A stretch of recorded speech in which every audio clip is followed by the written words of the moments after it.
اور یہ خشک ہو جانے سے اور نجاست کے اثرات ختم ہونے سے پاک ہو جاتی ہے۔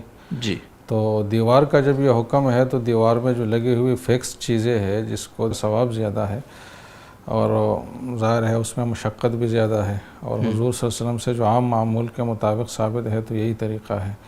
باقی تہجد کی ڈیفینیشن کی حد تک تو عشاء کے بعد کوئی بھی نفل نماز اس میں آ جائے گی۔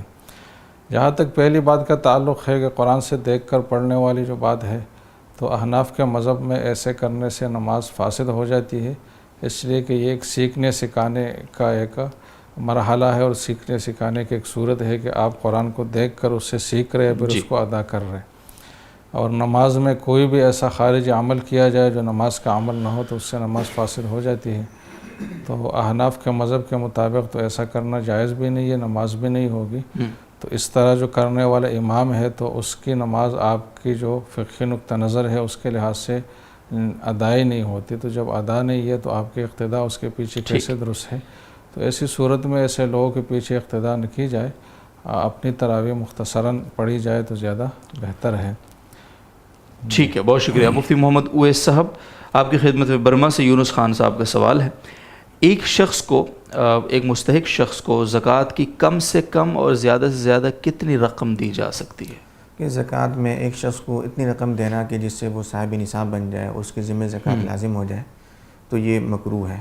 لیکن اگر کوئی معقول وجہ ہو اور معقول وجہ کی بنیاد پر اتنی مقدار میں زکوٰۃ دی جاتی ہے، مثال کے طور پر کوئی کرائے کے مکان میں رہ رہا ہے، اب آپ اس کو زیادہ پیسے دے رہے ہیں۔ پوچھتے ہیں کیا روزے کی حالت میں نیم کی مسواک اگر کی جائے تو ٹوٹ جاتا ہے روزہ، کیونکہ اس کی کڑواہٹ بہت محسوس ہوتی ہے حلق میں؟ جی، روزے کی حالت میں بھی مسواک کرنا سنت عمل ہے۔ جی، مسواک کسی بھی درخت کی لکڑی ہو، چاہے وہ نیم کا درخت ہو گیا یا پیلو کا درخت ہو گیا، تو کوئی بھی درخت کی لکڑی ہو تو اس کے ذریعے سے مسواک کرنا یہ سنت عمل ہے، اور اس کی وجہ سے روزے میں فساد نہیں آتا ہے۔ شکریہ۔ وہ جو کڑواہٹ اگر محسوس ہو تو پھر اس کا بس یہ حدیث میں چونکہ اس کو خاص طور پر مستثنیٰ کیے گئے ہیں تو اس وجہ سے۔ اوکے، بہت شکریہ۔ تنویر احمد صاحب انڈیا سے پوچھتے ہیں عطر کی خوشبو اگر حلق میں محسوس ہو تو روزے کا کیا ہوگا؟ یہ خوشبو سونگھنے سے یا لگانے سے روزے میں فرق نہیں آتا، البتہ بعض خوشبو ایسی ہوتی ہیں کہ جن کا دھواں بھی ہوتا ہے، جیسے اگر بتی ہو گئی یا لوبان وغیرہ، تو اگر اس کا دھواں باقاعدہ قصد و ارادے کے ساتھ حلق میں داخل کیا جاتا ہے تو پھر روزہ ختم ہو جاتا ہے۔ ٹھیک ہے، شکریہ۔ حضرت مفتی محمد حسین صاحب کی خدمت میں عمیر مصطفیٰ صاحب کا سوال ہے بہاولپور سے، پوچھتے ہیں کہ تراویح کی دوسری رکعت شروع کرتے وقت اگر قرآن بھول گئے، مطلب وہاں جہاں سے شروع کرنا ہے وہاں سے، اور گزشتہ آیت جو یاد ہے جہاں سے شروع کرنا چاہتے ہیں وہ آیت سجدہ تھی، جبکہ سجدہ پہلی رکعت میں کر چکے تھے، تو اب اگر آیت سجدہ پڑھ لی ریپیٹ تاکہ یاد آ جائے آگے کے لیے، تو دوبارہ سجدہ کرنا ہوگا یا بس ہو گیا، وہ ایک مجلس شمار ہوگی؟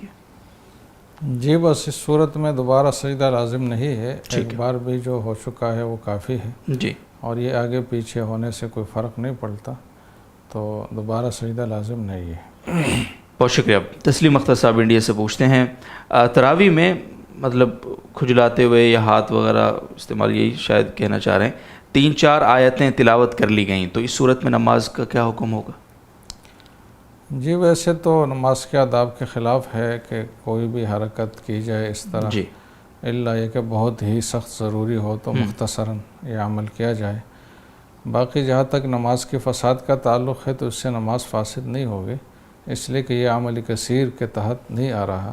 عمل کثیر کی جتنی تعریفات کی گئی ہے اس میں کسی تعریف کے تحت بھی اس میں شامل نہیں ہے، تو اس سے نماز تو فاسد نہیں ہوگی۔ البتہ آئندہ ہو سکتا ہے کہ اگر اس کی عادت بنائے اور 3 بار سبحان ربی اللہ کی جو مقدار ہے اس میں 3 بار مسلسل اس طریقے سے عمل کرے کہ ایک بار کھجلی کر کے پھر ہاتھ باندھ لے، پھر دوبارہ، پھر اس طرح 3 بار، تو نماز فاسد بھی ہو سکتی ہے، تو اس کی عادت نہیں ڈالنی چاہیے۔ لیکن ابھی جو صورتحال ہے اس میں نماز درست ہے، فاسد نہیں ہوئی۔ بہت شکریہ۔ محمد تسلیم اختر صاحب کا سوال تو ہو گیا ہے۔ محمد طیب صاحب انڈیا سے پوچھتے ہیں کوئی تراویح میں قرآن پڑھتے ہوئے بھول گیا اور رکوع میں جاتے جاتے ان کی نظر سامنے شاید قرآن مجید کھلا ہوا رکھا تھا، تو ان کی نظر پڑی اور وہ غلطی پہ متنبہ ہو گئے اور اگلی رکعت میں اٹھے اور وہاں سے اصلاح ہو چکی تھی، تو انہوں نے تلاوت دوبارہ سے شروع کر کے مکمل کی نماز۔ تو یہ جو قرآن سے دیکھ کر انہوں نے اپنی غلطی پہ متنبہ ہوئے ہیں، وہ اس سے نماز فاسد ہو جائے گی؟ یہ دیکھ کر پڑھنا شمار ہوگا، کیا ہے؟ جی ایک تو یہ ہے کہ قرآن کو آدمی دیکھ کر اس کو دیکھتے ہوئے ہی پڑھے، اور اگر وہ سامنے نہ ہو تو اس کے ذہن میں وہ آیت اور عبارت نہیں ہے اور قرآن کو دیکھے بغیر یہ نہیں پڑھ سکتا، تو ایسی صورت کا تو پہلے بھی حکم آیا کہ اس سے نماز فاسد ہو جاتی ہے، اس لیے کہ یہ سیکھنے کے مترادف عمل ہے، اور قرآن میں خارجی اعمال سے نماز فاسد ہو جاتی ہے نماز۔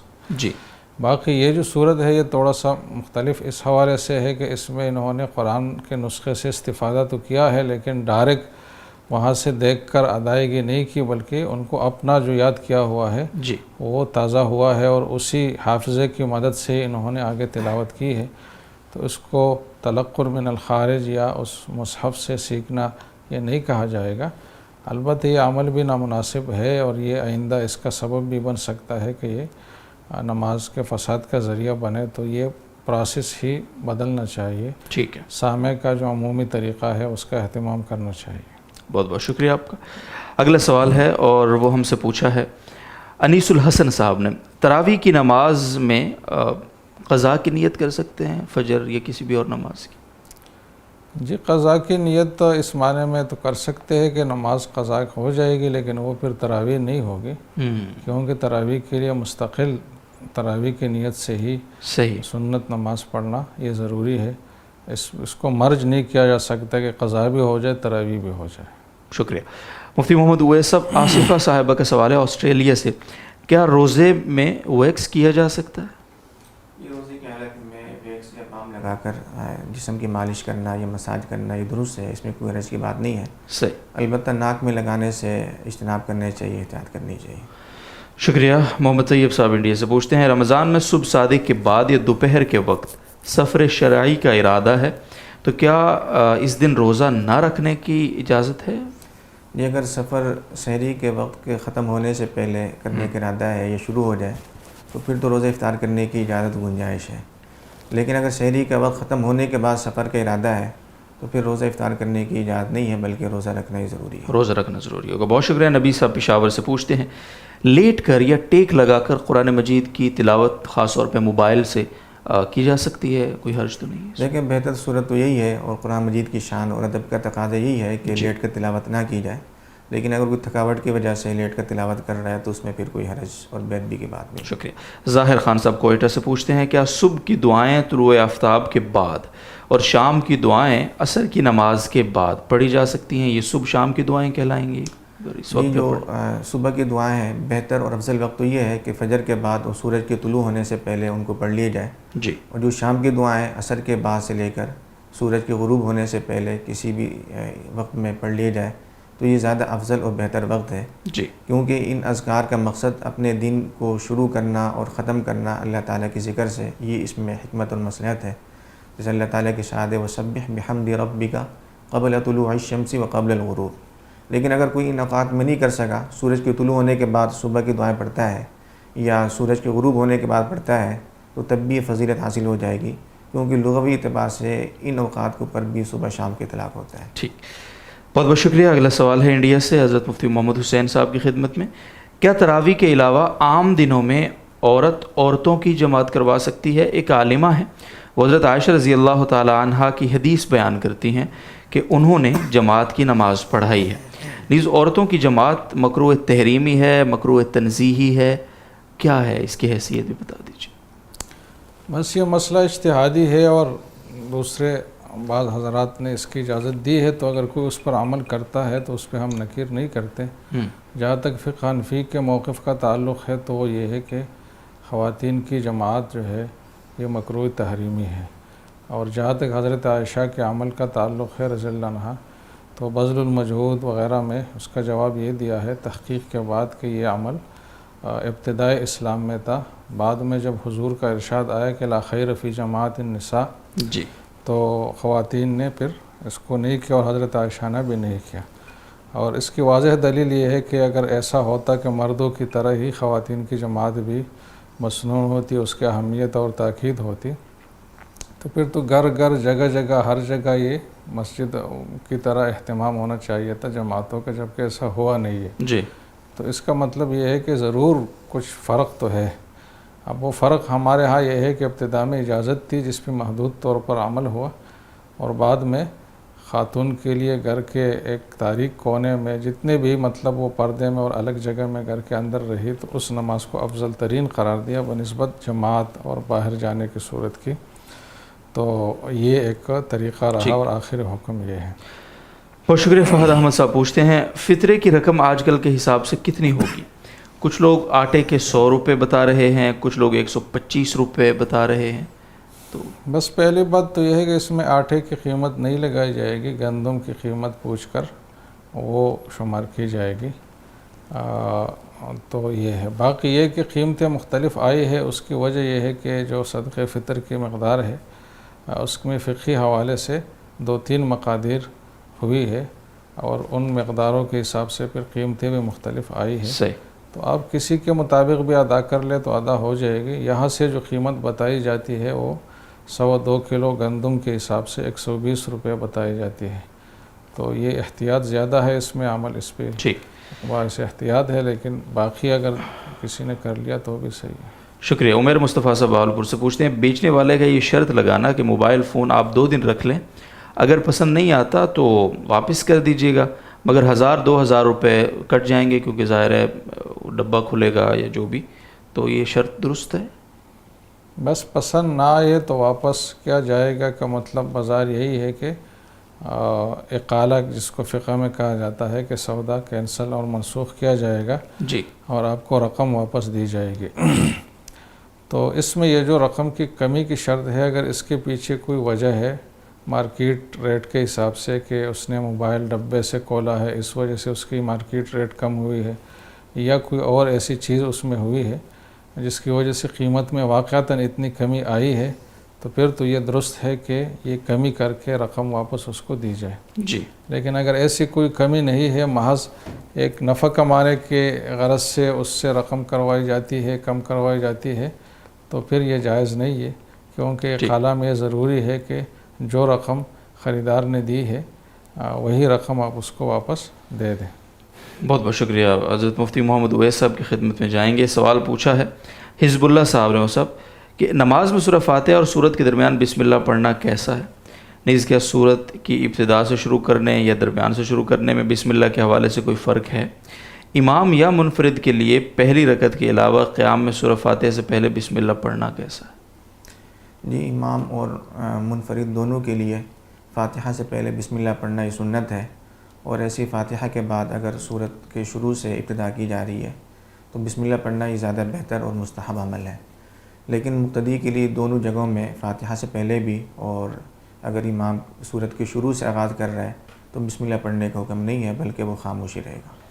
شکریہ. محمد ثاقب فیضی صاحب یو پی سے پوچھتے ہیں کہ فرض نماز میں قرات بھول جائیں تو پیچھے سے لقمہ لے لینے سے نماز میں کوئی فرق تو نہیں آئے گا؟ جی, اگر مقتدی لقمہ دے رہا ہے اور امام لقمہ لے لیتا ہے جی, تو اس سے نماز میں فرق نہیں آئے گا. البتہ مقتدی کے لقمہ دینے کا مقصد امام کی غلطی کی اصلاح کرنا ہو, تلاوت کرنا مقصد نہ ہو, کیونکہ اگر وہ باقاعدہ تلاوت کی نیت سے امام کی اقتداء میں کوئی آیت پڑھتا ہے تو یہ مکروہ عمل ہے, ایسا نہیں کرنا چاہیے. باقی اس میں یہ بھی دیکھنا چاہیے کہ اگر امام غلطی کر رہا ہے قرات میں تو مقتدیوں کو جلد بازی سے کام نہیں لینا چاہیے. جلد بازی کرنا یہ مکروہ عمل ہے. ہاں, اگر امام تنبؤ کے باوجود اور صحیح یاد دلانے کے باوجود اس کو یاد نہیں آ پا رہا اور پھر پیچھے سے مقتدی کو لقمہ لے لیتا ہے, یہ لقمہ دیتا ہے, تو اس میں کوئی حرج کی بات نہیں ہے. صحیح. اور ایسے امام کو بھی چاہیے کہ اگر وہ غلطی کر رہا ہے اور اس کو یاد نہیں آ رہا, وہ صحیح نہیں کر پا رہا, تو اگر اس نے قرات واجب کے بقدر کر چکا ہے تو اس کو رکوع میں جانا چاہیے, اور اگر اتنی قرات نہیں کر چکا ہے تو پھر کسی دوسرے مقام سے اس کو شروع کر دینا چاہیے. ٹھیک, بہت شکریہ. وہ طاہر انصاری صاحب فرانس سے پوچھتے ہیں حضرت مفتی محمد حسین صاحب سے میں 20 فروری کو 1 ماہ کے لیے پاکستان آیا تھا اور پھر کورونا کی وجہ سے اب تک پاکستان میں پھنسا ہوا ہوں. پوری دنیا کی طرح فرانس بھی کورونا سے متاثر ہوا ہے اور فرانس حکومت نے اپنے شہریوں کی مالی مدد کرتے ہوئے میری غیر موجودگی میں میرے ہی اکاؤنٹ میں 730 یورو جو پاکستانی 1.25 لاکھ روپے بنتے ہیں ٹرانسفر کر دیے ہیں.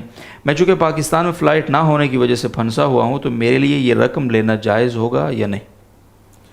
جی, اگر حکومت نے رقم اس حوالے سے دی ہے کہ وہاں جو لوگ رہتے ہیں اور اس کیٹیگری میں یہ صاحب بھی شامل ہے, اور قانون میں کوئی ایسی بات نہیں ہے کہ جو ملک سے باہر ہوگا وہ نہیں ہوگا اور جو ہوگا وہی شامل ہوگا, بلکہ وہ جو کرائٹیریا اس تعاون کے لیے حکومت نے طے کیا ہے اس میں یہ شخص شامل ہے تو پھر اس کے لیے جائز ہے لینا. یہ کوئی ضروری نہیں ہے کہ عین اس وقت وہاں اس ملک میں موجود بھی ہو. ٹھیک.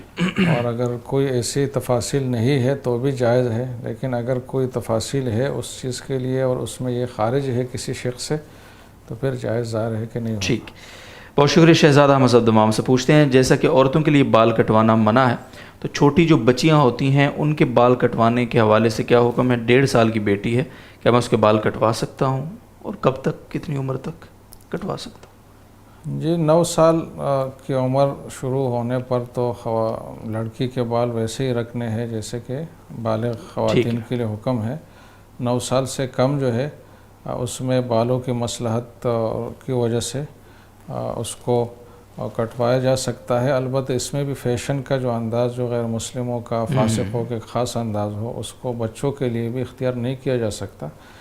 البتہ محض جو ہے نا وہ بالوں کی اصلاح کے لیے، اس کی بڑھوتری کے لیے یا ایسے انداز میں کاٹنا جو کسی خاص قوم یا فاسق لوگوں کا فیشن نہ ہو. ٹھیک ہے. 9 سال سے کم میں اس کی گنجائش. بہت شکریہ. نعمت اللہ وانی صاحب کشمیر سے پوچھتے ہیں مچھلی پکڑتے وقت کینچوا ارتھ وارم کانٹے کے آگے لگا کر مچھلی پکڑنا کیسا ہے؟ بس جائز ہے، یہ ایک جائز انتفاع ہے اور یہ بھی شکار کے حکم میں. شکریہ. محمد صاحب امریکہ سے پوچھتے ہیں شوقیہ شکار کرنے کی اجازت ہے؟ جی شکار سے مقصد اگر یہ ہے کہ حلال جانور حاصل ہو اور پھر اس کا گوشت استعمال بھی کیا جائے، ضائع نہ ہو، تو شکار کا اتنا ہی وہ ہوتا ہے تو یہ جائز ہے. باقی اس میں شوقیہ اور غیر شوقیہ ہونے سے کوئی فرق نہیں پڑتا. بہت بہت شکریہ جی دونوں معزز مکرم مہمانوں کا، اور اپنے تمام ناظرین و سامعین کا بہت شکریہ ادا کریں گے پروگرام میں شریک رہنے کے لیے. انشاءاللہ العزیز آپ کے سوالات جو آج ہمیں موصول ہوئے ہیں ان کو لے کر کل آپ کی خدمت میں حاضر ہوتے ہیں. تب تک کے لیے اجازت دیجیے. اللہ حافظ.